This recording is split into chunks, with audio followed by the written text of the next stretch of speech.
কি নিয়েছি লঙ্কার গুঁড়ো না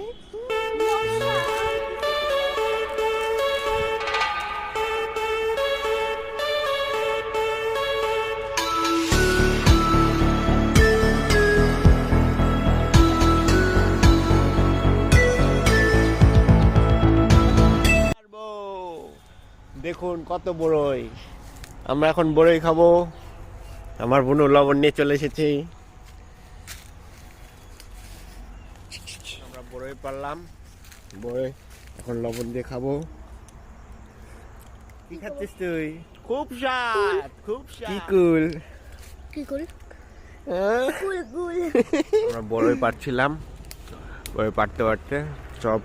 আমাদের ধানের জমিতে পড়ে যাচ্ছে এটা আমাদের ধানের জমি ওটা ওখানে ভুট্টা গাছ লাগিয়েছি এই যে এটা আমাদের কলা বাগান